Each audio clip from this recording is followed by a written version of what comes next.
He gave 2 warnings. That is the whole of it, and it is the part that everyone who was in that hall came back to for the rest of their lives.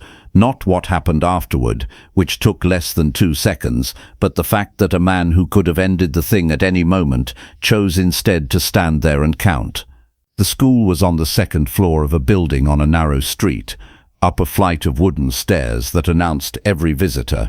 It had been there 40 years. The old man who ran it had laid the floor himself in the year after the war, board by board, on his knees, and the boards had been worn pale in 2 long ovals, where thousands of feet had travelled the same lines. There were scrolls on the walls. There was a lantern hanging from the beams that had been rewired 3 times. There was a photograph, small and brown, of a young man in a fighting stance that none of the current students would have recognized as their teacher. He was 71 now. His hands were the thing you noticed. The knuckles had thickened and spread into shapes that hands are not supposed to make, from 40 years of striking a wooden post in the courtyard, and the fingers no longer closed the whole way. He could not make a proper fist anymore. He had not been able to for 6 or 7 years. Nobody in that school talked about it, and every single one of them knew. 30 students trained there. Boys mostly, some of them men, a few of them good. They wore white, and they bowed at the door, and the fees were low because the old man had never been able to bring himself to raise them. If you want to understand what a warning is actually worth, stay with this, because the man who gave 2 of them that afternoon had not come to fight anybody. He had come to drink tea with a friend. He had trained in that hall as a boy, not for long, and not as anyone's prize student, but the old man had corrected his stance 100 times in a year when he had needed correcting more than he had needed anything, and he had never forgotten it. Now he lived somewhere else, and did something else, and once or twice a year, when he was back, he climbed the wooden stairs with a package of tea under his arm, and sat on the floor and let the old man tell him what he was doing wrong. He was sitting against the side wall in a white t-shirt that afternoon with a cup going cold beside him when the stairs announced somebody. The man who came up them filled the doorway. He was enormous through the chest and shoulders, in the specific way of a man who has been enormous since he was 14 and has never had to learn anything else, in a black sleeveless top with his arms bare, and he came into that hall the way a man comes into a room he has already decided he owns. 2 men came up behind him and stopped at the top of the stairs, and they were not small either, and they did not come any further in. The students stopped. All 30 of them, mid-movement. In that way a room stops when everyone realizes at once. He was a collector, not a gangster of any rank.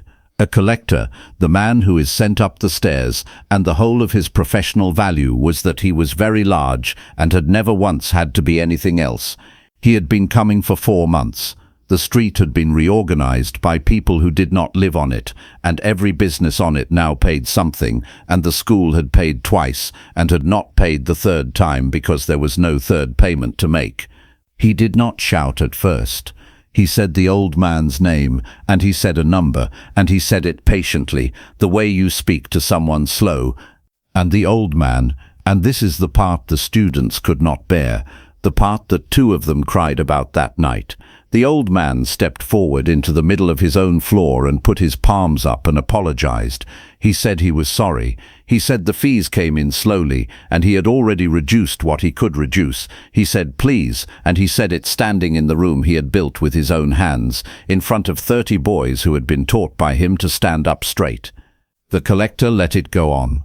That was the thing about him. He liked the apologizing more than the money. He said something about how a man his age should have arranged his life better. He took a step closer, and the old man's hands came up a little higher, and the students at the edges of the hall looked at the floor because there was nothing else to look at. And a voice from the side wall said, quietly, "That is enough. Leave him alone."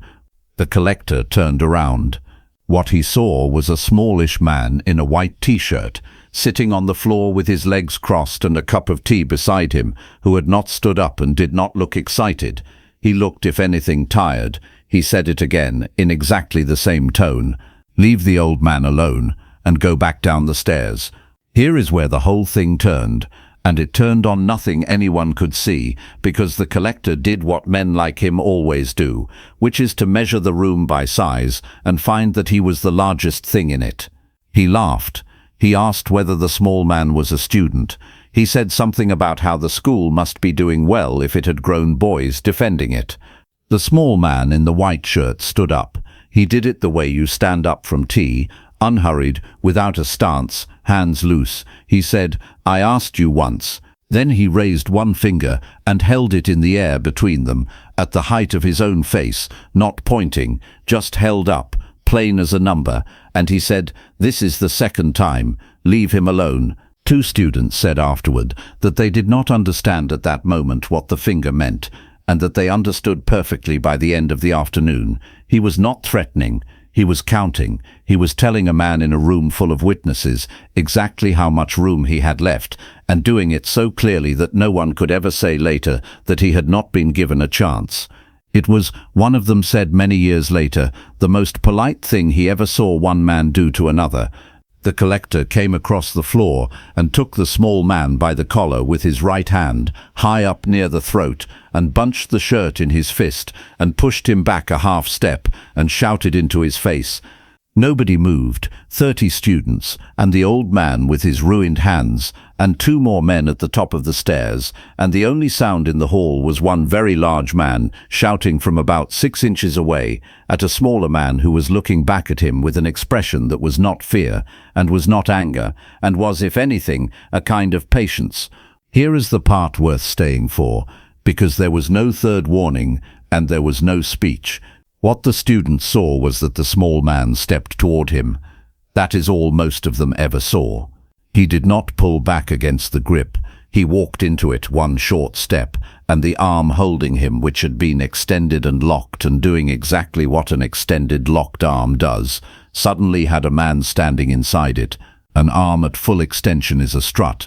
It holds beautifully in one direction, and it holds nothing at all in the other.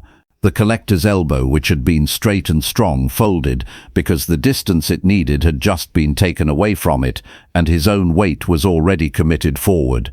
The small man's left hand came up under the elbow as it folded and simply guided it. That was the word two different witnesses used. Guided, turning the arm over so the shoulder had to follow, and the shoulder took the head with it, and the head took everything else. It was not a throw. Nobody was lifted. There was no impact to speak of. A very large man who had been standing and shouting was about a second and a half later kneeling on the pale worn boards of that hall with one arm folded up behind him and the side of his face turned toward the ceiling, breathing hard, entirely unhurt and entirely unable to do a single thing about any of it. The hall was completely silent, and the small man did not put a knee on him or say anything clever. He held the arm exactly as much as he needed to, and not 1 degree more, and then he did the thing that the students remembered longest, which was that he looked up at the two men standing at the top of the stairs and shook his head once. Not a challenge, almost an apology, as though to say, "No, don't. There's no version of this that goes well for you, and I would rather not." They did not come down. He let go. He stood back and let go of the arm entirely, which meant that for a moment a furious 300-pound man was free and on one knee in the middle of a room. That moment lasted about as long as it takes to breathe once. The collector got his arm back and looked at it, and then looked up, and whatever he found in the small man's face, who was standing there with his hands down at his sides again, not braced, not ready, apparently not concerned, ended it. Because he had understood the thing that the room had not understood yet. He had not been beaten by strength. He had been folded up by his own arm inside a second and a half, and then let go, and the letting go told him more than the folding had. It told him that the man in the white shirt did not consider him a problem that needed solving twice. He got up, slowly, and with difficulty, and nobody helped him.